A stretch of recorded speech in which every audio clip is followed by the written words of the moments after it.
ونتوكل عليه ونعوذ بالله من شرور أنفسنا ومن سيئات أعمالنا من يهده الله فلا مضل له ومن يضلله فلا هادي له ونشهد أن لا إله إلا الله وحده لا شريك له ونشهد أن سيدنا ومولانا محمدا عبده ورسوله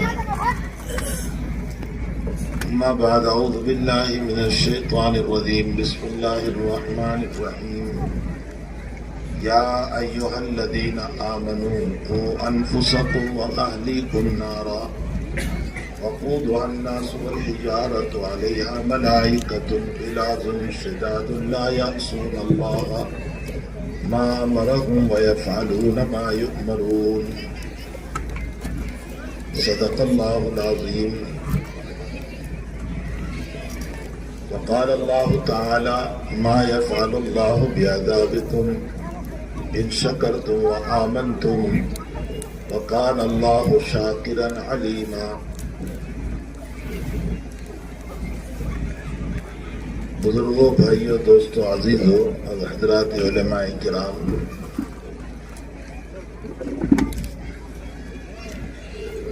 دنیا میں اللہ تعالیٰ نے جو ہم پر انعامات، اکرام، احسان جو فرمائے ہیں، وہ ایک بچہ اللہ کی نعمت پر تقریر کر رہا تھا۔ اب تعالیٰ نے قرآن میں فرمایا وَإِن تَعُدُّوا نِعْمَتَ اللَّهِ لَا تُحْصُوهَا، اور عجیب و غریب قرآن کی بلاغت ہے کہ نعمت واحد کا لفظ استعمال کیا، جمع نہیں لائے۔ معلوم ہوتا ہے ایک نعمت میں ہزاروں نعمت ہے۔ شیخ سعدی رحمت اللہ علیہ فرماتے ہیں کہ ہم جو سانس لیتے ہیں یہ ایک نعمت، اور پھر سانس نکل جائے یہ دوسری نعمت، یہ دوسری نعمت، اس لیے کہ سانس نہ چلے تو بھی موت، اور سانس اندر جا کر واپس نہ نکلے تو بھی موت، تو دونوں مستقل نعمت ہے۔ اللہ جل جلالہ و امن والہ نے ہم پر اتنے احسانات فرمائے ہیں، یہ کپڑوں کا پہننا، یہ چھوٹے سے ہم کو بڑا کرنا، یہ نالج اور علم دینا، یہ کمانے کا سلیقہ و طریقہ دینا، یہ بزنس کا مائنڈ دینا، شاندار مکان دینا، بیوی اور بچے دینا، اور چلنے کی طاقت، سمجھنے کی طاقت، پکڑنے کی طاقت، رات میں اطمینان سے نیند کا آ جانا، صبح میں پھر وقت پر آنکھوں کا کھل جانا، یہ ساری اللہ کی نعمتیں ہیں۔ امام بخاری رضی اللہ تعالیٰ عنہ فرماتے ہیں کہ انسان کو کھانے پینے کے لیے ایک راستہ بنایا اور باڈی سے نکالنے کے لیے دو راستے بنائے، پیشاب کا الگ اور بڑے استنجا کا الگ۔ سوال پیدا ہوتا ہے کہ جب کھانا پینا ایک ہی راستے سے تھا تو دو راستے کیوں بنائے؟ اس کا جواب امام بخاری دیتے ہیں کہ اصل میں اگر ایک راستہ نکلنے کا ہوتا تو ہر وقت پانی اور لکوڈ نکلتا رہتا، اور یہ بندہ کبھی پاک نہیں ہو سکتا تھا، اور اللہ اس کو پاک رکھنا چاہتا تھا، اس لیے دو راستے بنائے۔ یہ بھی اللہ تعالیٰ کی عظیم نعمت ہوئی۔ تو جتنی زندگی ہے اللہ تعالیٰ نے ہم پر اتنی نعمتیں اور اتنے ہی انعام فرمائے، لیکن ان تمام نعمتوں میں سب سے بڑی نعمت وہ ایمان کی نعمت ہے۔ ایمان اتنی بڑی دولت ہے کہ ایک انسان کو اگر کھانا نہ ملے، پینا نہ ملے، حضرات صحابہ کرام رضوان اللہ تعالی علیہ مجمعین نے، بہت سارے صحابہ وہ تھے کہ دنیا سے اس حال میں گئے کہ ان کو پورا کفن بھی نصیب نہیں ہوا۔ مصعب ابن عمیر رضی اللہ تعالیٰ عنہ کے سلسلے میں روایتوں میں ہے کہ وہ مکہ کے وہ مالدار ترین آدمی تھے کہ روزانہ کئی 100 درہم کا سوٹ پہنتے تھے. جب وہ دور جاہلیت میں تھے، دور کفر میں تھے، مہنگے سے مہنگا کپڑا پہنتے تھے اور بس 1-2 مرتبہ پہنا اور دوسروں کو دے دیا. لیکن جب ایمان آیا ان کے پاس اور نبی کریم صلی اللہ علیہ وسلم پر ایمان لے آئے تو ان کے والد نے، ان کے رشتہ داروں نے، ان کے اقارب نے سب کچھ چھین لیا. حتیٰ کہ انہوں نے جب ہجرت فرمائی مدینہ المنورہ کی طرف تو سوائے بدن کے کپڑوں کے اور کچھ نہیں تھا، اور جتنی دولت تھی وہ سب لے لی اور یہ کہا کہ یہ ہماری کنٹری میں کمایا ہے، ہمارے ملک میں کمایا ہے، ہمارے مکے میں کمایا ہے، ہم اس کو نہیں لے جانے دیں گے. پہنے ہوئے کپڑوں کے ساتھ حضور کی خدمت میں آئے. روایتوں میں ہے کہ نبی اکرم صلی اللہ علیہ وسلم کو جب پورا واقعہ بیان فرمایا تو حضرت نے فرمایا مصعب سودا سستا ہے، ساری دنیا لٹ جائے تو کیا ہوا، اپنا ایمان تو سلامت ہے. ایمان سے بڑھ کر کوئی دولت نہیں ہو سکتی. حضرات صحابہ کرام نے اپنی جانوں کو دے دیا، سب کچھ لٹا دیا. کون نہیں جانتا سمیہ رضی اللہ تعالیٰ عنہ کا واقعہ، جو اسلام کی سب سے پہلی شہیدہ ہے. آپ سے پہلے کوئی مرد بھی شہید نہیں ہوا، سب سے پہلی عورت ہے جس کو شہید کیا گیا، اور شہید بھی اس انداز میں کیا گیا کہ ایک پاؤں میں ایک اونٹ باندھا گیا اور دوسرے پاؤں میں دوسرا اونٹ باندھا گیا اور دونوں اونٹوں کو الٹی سمت میں بھگایا گیا، اور آپ کی شرمگاہ کی جگہ پر پیٹ سے نیچے آپ کو ابو جہل نے نیزہ مار دیا. یہ امت کی وہ شہیدہ ہیں جو سب سے پہلے شہید ہوئی. بہرحال کہنے کا مطلب یہ ہے کہ ایمان سب سے بڑی دولت ہے. مصعب ابن عمیر جب مدینے تشریف لے آئے اور احد کے اندر جب آپ کی شہادت ہوئی، آپ کی قبر، آپ لوگ حج کے لیے جاتے ہیں، عمرے کے لیے جاتے ہیں، آپ نے سنا ہوگا کہ وہیں پر احد کے میدان میں حضرت حمزہ رضی اللہ تعالیٰ عنہ اور مصعب ابن عمیر سوئے ہوئے. یہ وہ صحابی ہیں کہ جب ان کی شہادت ہوئی تو اس موقع پر صرف ایک لنگی تھی، اس کے علاوہ کچھ نہیں تھا، اور شہید کو اسی کے کپڑوں میں دفنایا جاتا ہے. آپ کی اس لنگی میں جب دفنانے لگے تو وہ لنگی اتنی چھوٹی تھی کہ پاؤں دھانپتے تھے تو سر کھل جاتا تھا، اور سر دھانپتے تھے تو پاؤں کھل جاتے تھے. نبی کریم صلی اللہ علیہ وسلم سے جب مسئلہ پوچھا گیا تو حضرت نے فرمایا کہ احترام اکرام سر کا ہوتا ہے، اس لیے سر کو چادر سے ڈھانپ دو اور پاؤں کو کھلے رکھو. اور اسی عالم میں دنیا سے وہ رخصت ہوئے جو مکہ کا مالدار ترین آدمی تھا، جو دولت کے اعتبار سے تو غریب بنا لیکن ایمان کے اعتبار سے جنت الفردوس کا مالک بنا. تو حقیقت یہ ہے کہ ایمان بہت بڑی دولت ہے. اس جیسی دولت انسان کے پاس کوئی نہیں ہو سکتی. اگرچہ اہل دنیا کی نظر میں اس وقت ایمان کی حقیقت نہیں ہے، لیکن جب ہر انسان کی موت ہوتی ہے تو اس موقع پر پتہ چلتا ہے کہ میں نے جس ایمان اور اسلام کو قبول کیا تھا وہ کتنی بڑی دولت ہے، اور جس نے قبول نہیں کیا اس کو پتہ چلتا ہے کہ میں نے ایمان کو قبول نہیں کیا تو میں نے کتنی بڑی مصیبت کو اپنے اوپر لے لیا. جناب نبی کریم صلی اللہ علیہ وسلم نے ایک مرتبہ سورج گرہن کی نماز پڑھائی. آفتاب میں گرہن لگا، صبح قریباً 10 بجے 11 بجے کا وقت تھا اور سورج گرہن ہوا. حضرت نے بہت طویل نماز پڑھائی اور نماز کے اندر حضرت آگے چلے، نماز ہی میں چلے. اور نماز میں پھر پیچھے ہٹے، یعنی جس جگہ قیام تھا اس سے آگے اور اس سے پیچھے۔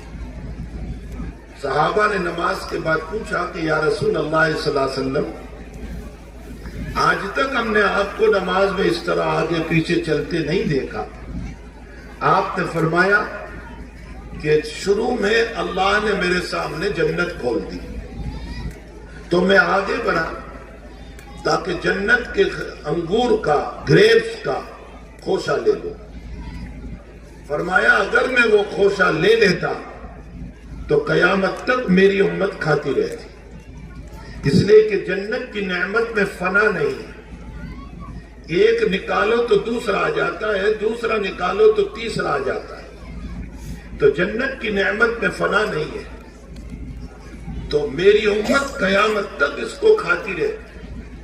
لیکن میں نے اس لیے نہیں لیا کہ میری امت کا ایمان بالغیب ختم ہو جائے گا۔ ایمان تو وہ معتبر ہے جو بغیر دیکھے ہو، دیکھ کر کے ایمان لائے وہ معتبر نہیں ہے۔ یہی وجہ ہے کہ عالم سکرات میں اور عالم نزا میں اگر کوئی غیر مومن کلمہ پڑھ لے تو اس کا ایمان معتبر نہیں ہے۔ فرعون ڈوبتے ڈوبتے ایمان کے کلمات بول رہا تھا، جب وہ ڈوب رہا تھا پانی میں، آمنت برب ہارون و موسیٰ، آمنت بنی اسرائیل جس پر ایمان لائے میں اس اللہ پر ایمان لا رہا ہوں، لیکن وہ اس کا عالم نزا تھا، عالم سکرات تھی، اس لیے اللہ نے اس کے ایمان کو معتبر نہیں مانا۔ تو عالم سکرات کا ایمان معتبر نہیں ہوتا۔ حضور پاک صلی اللہ علیہ وسلم نے فرمایا کہ میں نے اس لیے نہیں لیا کہ میری امت کا ایمان بالغیب ختم ہو جائے گا۔ پھر پیچھے کیوں ہٹے؟ فرمایا اللہ نے جہنم کو کھولا اور میں نے جہنم کی جو آگ کو دیکھا تو علمان الحفیظ میں پیچھے ہٹ گیا۔ اور اسی موقع کی مناسبت سے حضرت فرماتے ہیں کہ میں نے جہنم میں ایک عورت کو دیکھا جس نے بلی کو پالا تھا اور کھانا نہیں کھلایا تھا، پانی نہیں پلایا تھا، اس کو ستایا تھا، تڑپایا تھا، نہیں چھوڑا تاکہ وہ کسی جگہ جا کر کھا لیتی۔ اگرچہ وہ عورت نوازی، عابدہ، زاہدہ سب کچھ تھی، لیکن فرمایا کہ ایک بلی کو ستانے کی وجہ سے وہ جہنم میں گئی۔ اللہ تعالی ہماری حفاظت فرمائے۔ ایک جو ہے معراج منامی کی روایت ہے۔ معراج منامی کا مطلب ہوتا ہے کہ نبی علیہ السلام اپنے جسم کے ساتھ تو ایک مرتبہ تشریف لے گئے، جو بہت مشہور ہے کہ رجب کے اندر یہ سفر آپ کا ہوا۔ یہ معراج کا جسمانی سفر یہ تو ایک ہی مرتبہ ہوا، لیکن معراج منامی کا مطلب یہ ہے کہ آپ کی روح مبارک جو ہے وہ آسمانوں کی طرف چلی اور آپ کو لے گئے فرشتے۔ یہ بہت سارے موقعوں پر ہوا ہے، اس میں سے ایک واقعہ جناب نبی کریم صلی اللہ علیہ وسلم بیان فرماتے ہیں کہ میں سویا ہوا تھا اور دو آدمی آئے اور مجھے لے کر چلے، مجھے بتایا کہ خون کی نہر ہے، خون سے بھری ہوئی ایک نہر ہے اور اس کے بیچ میں ایک آدمی کھڑا ہے۔ جب وہ کنارے پر آنا چاہتا ہے تو کنارے کا آدمی اس کو پتھر مارتا ہے، جس کی وجہ سے وہ اندر گر جاتا ہے اور اس کو باہر نہیں آنے دیا جاتا۔ پھر وہ دونوں مجھے آگے لے چلے تو میں نے دیکھا کہ ایک آدمی کو سلایا گیا ہے اور ایک آدمی کھڑا رہ کر اس کے سر پر پتھر مارتا ہے تو اس کے سر کے دو ٹکڑے ہو جاتے ہیں، پھر اس کا سر اچھا ہو جاتا ہے، پھر مارا جاتا ہے۔ مجھے آگے لے چلے تو میں نے دیکھا کہ ایک آدمی کو کینچی اور سیزر سے یہاں ہونٹوں سے لے کر پیچھے تک کاٹا جا رہا ہے، اسی طرح اس طرف بھی کاٹا جا رہا ہے پورا۔ مجھے آگے لے چلے تو ایک تنور تھا جس میں آگ جب جوش مارتی تھی نیچے سے تو ننگے مرد اور ننگی عورتیں اوپر آتی تھی، اور جب آگ تھوڑی دھیمی ہوتی تھی تو پھر وہ اندر چلے جاتے تھے۔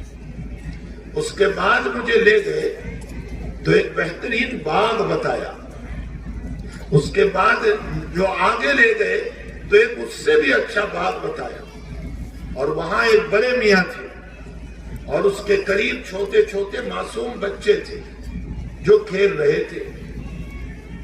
اب میں نے ان دونوں سے پوچھا کہ تم نے آج کی رات مجھے بڑا زبردست سفر کرایا، لیکن ذرا اس کی حقیقت بھی تو بتا دے کہ یہ سب کیا تھا۔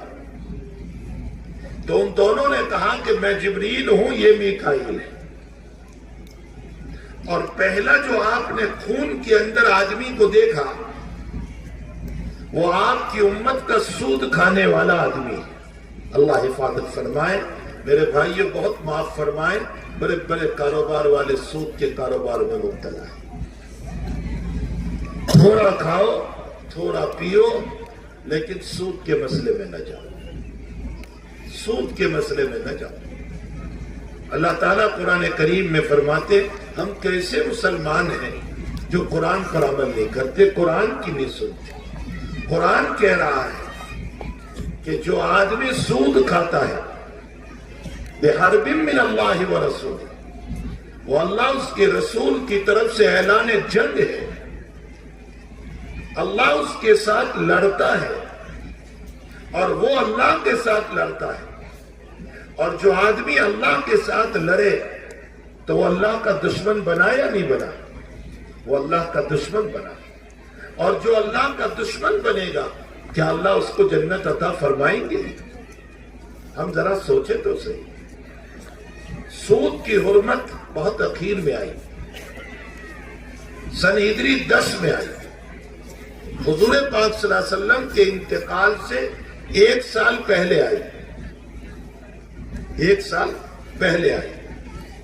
حضرت کا انتقال، آپ کی وفات، آپ کا پردہ فرمانا سن ہجری 11 میں، اور حرمت سود یہ سن ہجری 10 میں آئی۔ اور جب یہ آیات اتری سود کے باب میں، اللہ تعالیٰ قرآن کریم میں فرماتے ہیں کہ سود کھانے والے کی مثال ایسی ہے جیسا کہ مسہ الشیطان، جیسے شیطان نے کسی کو خپکی بنا دیا ہو، پاگل بنا دیا ہو۔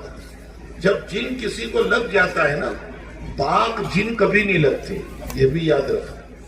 بہت سی مرتبہ جب حاضری ہوتی ہے تو کہتے ہیں کہ میں پاک جن ہوں اور فلاں ہوں اور فلاں ہوں، یہ جھوٹ ہے، اس لیے کہ پاک جن کبھی شرارت نہیں کرتے، وہ اللہ کے نیک بندے ہوتے ہیں، ان میں بھی مومنین ہیں، اولیاء کاملین ہیں، صلحاء ہیں، صالحین ہیں، ان میں بھی، بلکہ ان میں صحابہ ہیں، نبی علیہ السلام پر ایمان لانے والے۔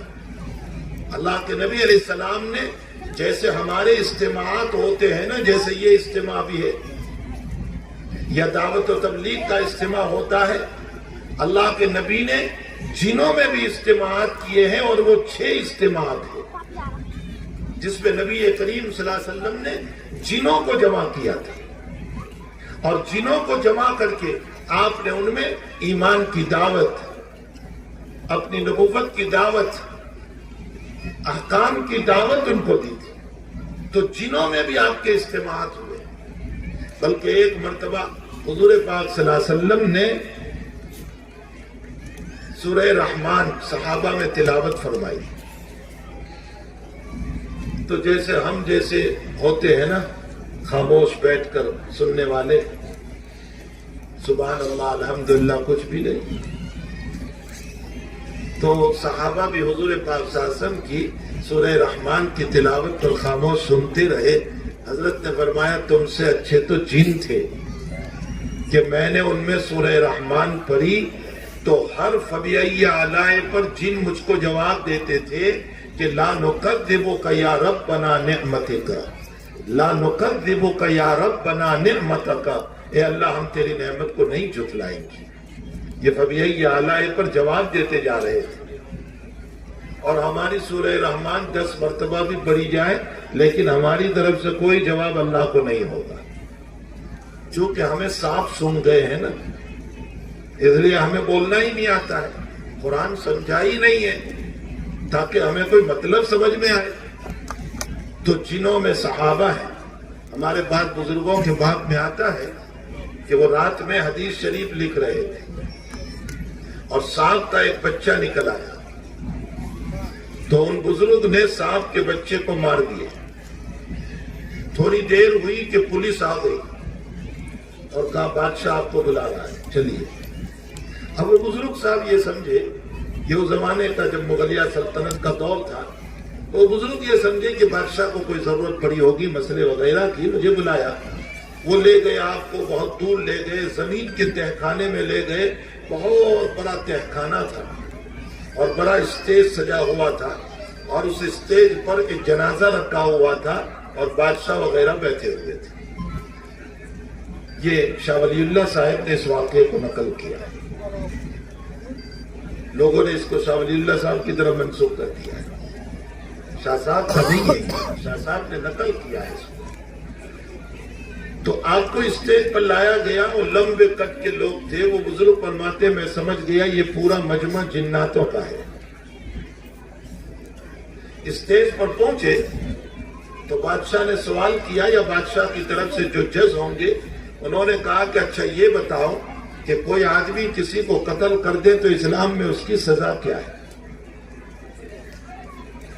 تو بزرگ نے جواب دیا کہ اس کی سزا یہ ہے کہ قصاصاً اس کو بھی قتل کیا جائے، یہ اسلام کا اصول ہے، اور اگر خطا اور غلطی سے قتل کیا ہو تو دیت ہے، یعنی 100 اونٹ یا 100 اونٹ کی قیمت دی جاتی ہے۔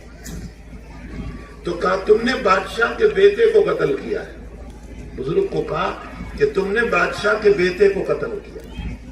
وہ کہنے لگے کہ بھئی میں نے کسی کو قتل نہیں کیا ہے۔ کہا یہ بچہ جس کا جنازہ ہے وہ سانپ کی شکل میں تمہارے پاس آیا تھا تمہاری زیارت کے لیے، تمہیں دیکھنے کے لیے، اور تم نے اس بچے کو مار دیا۔ یہ بادشاہ کا بیٹا تھا، اس کو تم سے عشق تھا اور تم نے اس کو مار دیا۔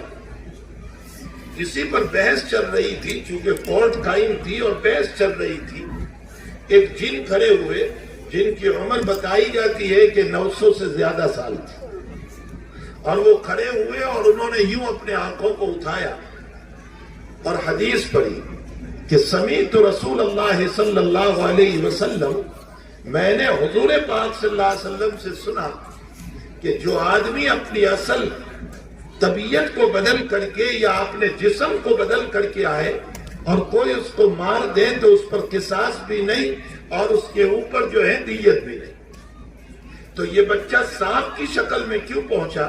اس نے اپنی حقیقت کو بدل دیا اور سانپ کو مارنے کی اجازت ہے قرآن اور حدیث میں، اس لیے یہ بزرگ ذمہ دار نہیں ہے۔ وہ بزرگ فرماتے ہیں کہ مجھے اب اپنی موت کا خوف نہیں تھا، اس سے زیادہ خوشی اس بات پر تھی کہ ایک صحابی سے میری ملاقات ہو گئی جو رسول اللہ صلی اللہ علیہ وسلم کے صحابی تھے۔ تو ان میں بھی صالحین، عابدین، زاہدین یہاں بھی ہوں گے، یہاں بھی ہوں گے۔ وہ نیک لوگ جو ہوا کرتے ہیں وہ نیک مجلسوں میں ہوا کرتے ہیں، نیک جگہوں پر جایا کرتے ہیں، مساجد میں ہوا کرتے ہیں، مدارس میں ہوا کرتے ہیں۔ دارالعلوم دیوبند میں کئی واقعات اس طرح کے پہلے پیش آ چکے ہیں کہ جس میں طلباء کی شکل میں وہ پڑھا کرتے تھے۔ بہرحال میں یہ کہہ رہا تھا کہ اگر کوئی یہ کہے کسی بدن پر آ کر کہ میں پاک جن ہوں تو کبھی تسلیم نہ کرے، اس لیے کہ پاک جن یہ حرکت کر ہی نہیں سکتا۔ وہ خبیث ہوتے ہیں، وہ نالائق ہوتے ہیں، وہ شیاطین ہوتے ہیں۔ تو قرآن کریم میں فرمایا کہ جیسے کسی کو ناپاک جن لگ جاتا ہے، شیطان لگ جاتا ہے، اور وہ جیسے پاگل ہو جاتا ہے نا، سود کھانے والے کو بھی اللہ کہتا ہے کہ اس کی بھی یہی حالت ہے کہ اس کی راتوں کی نیند بھی حرام اور دن بھر اس کی بے چینی میں گزرتی ہے۔ جیسے یہ انسان ہے اسی طرح سود کھانے والا ہے۔ حق تعالیٰ جل شانہ سود کھانے والوں کی زندگی سے سکون کو ختم کر دیتا ہے۔ آیت یہ بتانا چاہ رہی ہے کہ اللہ اس کی زندگی سے سکون کو ختم کر دیتے. تو بہرحال میرے بھائیو، سود ایک بدترین عمل ہے. آپ چٹنی روٹی کھا کر زندگی گزار لینا، آپ چھوٹے سے مکان میں زندگی گزار لینا، آپ چٹائی پر سو کر کے زندگی گزار لینا، لیکن سودی کاروبار میں کبھی نہ جانا. یہ بھی یاد رکھو کہ ایسی مبارک راتیں جو آتی ہے نا، جیسے شب برات ہے، شب قدر ہے، رمضان کی راتیں ہیں. رمضان کی ہر رات جو ہے دعاؤں کی قبولیت کی جگہ ہے، دعاؤں کی قبولیت کا وقت ہے. لیکن ایسی راتوں میں کچھ لوگ وہ ہیں، خوب غور سے سنیں اور سن کر کے دامن جھاڑ کر نہ چلے جائیں، عمل کرنا. فرمایا کہ کچھ لوگ وہ ہیں کہ جن کی ان مبارک راتوں میں بھی اللہ دعاؤں کو قبول نہیں کرتا جب تک کہ وہ توبہ نہ کر لے. اس میں ایک شرک کرنے والا مشرک، شرک کرنے والے کو چاہے وہ جو بھی شرک کرتا ہو، صفات میں، ذات میں، جیسے بہت سارے لوگ صفات میں شرک کرتے ہیں کہ اولاد نہیں ہوتی تو وہ کسی بزرگ اور پیر کی قبر پر جا کر کے اولاد مانگتے ہیں، یہ بھی شرک ہے. ان کی قبروں پر جا کر سجدہ کرتے ہیں، یہ بھی شرک ہے. قرآن کریم میں اللہ جل شانہ نے ایک نقشہ کھینچا دو آدمیوں کا اور فرمایا کہ یہ لوگ مطلقاً دو آدمی ہیں. بعضوں نے اس کی تفسیر آدم و حوا سے کی ہے، لیکن راجح یہ ہے کہ آدم اور حوا مراد نہیں ہے. فرمایا کہ یہ دو آدمی مرد و عورت جب اولاد نہیں ہوتی ہے تو یہ لوگ جاتے ہیں اس کے پاس، اس کے پاس، اس کے پاس، پھر ہم سے دعا کرتے ہیں، ہم اپنی رحمت سے ان کو اولاد عطا کرتے ہیں. لیکن جب اولاد ملتی ہے تو وہ شیطانوں کے نام پر نام رکھتے ہیں اور غیر اللہ کے نام کے اوپر وہ جانور ذبح کرتے ہیں کہ اس پیر نے دے دیا اور ایک بزرگ نے دے دیا. بھلا جو آدمی اپنی حیات کو نہیں بچا سکا وہ ہمیں اولاد کیسے دے سکتا ہے؟ جب اس کی موت واقع ہو گئی وہ ہمیں کیسے اولاد دے سکتا ہے؟ تو شرک کرنے والوں کو اللہ ایسی مقدس راتوں میں دعاؤں کو قبول نہیں کرتا ہے. نمبر 2، کینہ رکھنے والا. کینے کا معنی ہوتا ہے اپنے دل میں دوسروں سے متعلق دشمنی، اس سے متعلق دشمنی، اس سے متعلق دشمنی، اس سے متعلق دشمنی.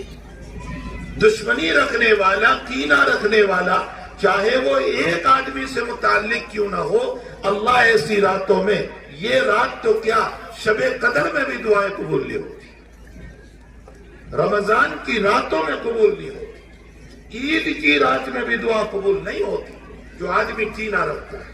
ہمارا حال یہ ہے کہ ہم معمولی مسئلوں کے اندر لوگوں سے کینہ رکھے ہوئے، لوگوں سے دوری اختیار کرتے. حضرت انس رضی اللہ تعالیٰ عنہ کو نبی کریم صلی اللہ علیہ وسلم نے فرمایا کہ یا انس، یا بنی، ان استطعت ان تمسی و تصبح ولیس فی قلبک غش فافعل. میرے بیٹے انس، میرے بیٹے، بہت پیار سے کہا، میرے بیٹے، میرے بیٹے، اگر تو کر سکتا ہو تو یہ کام کر کہ تیری صبح اور تیری شام ایسی گزرے کہ تیرے دل میں کسی کے متعلق ذرہ برابر کینہ نہ ہو. اور پھر حضور آدھی کیا فرماتے؟ ہادہ سنتی، یہ میری سنت ہے. تو حضور کی تو لاکھوں سنت ہے نا، سب پر نہیں کہا کہ ہادہ سنتی، کسی پر کہا کہ یہ میری سنت ہے. آپ یہ بتانا چاہتے ہیں کہ نبی کی ساری زندگی وہ گزری کہ جس میں ایک پل کے لیے بھی کسی کے متعلق کینہ نہیں آیا. یہ نبی کی سنت ہے، اپنے دل کو صاف کر لو. نمبر 3، ایسی مقدس راتوں میں قطع تعلق کرنے والا، رشتہ توڑنے والا،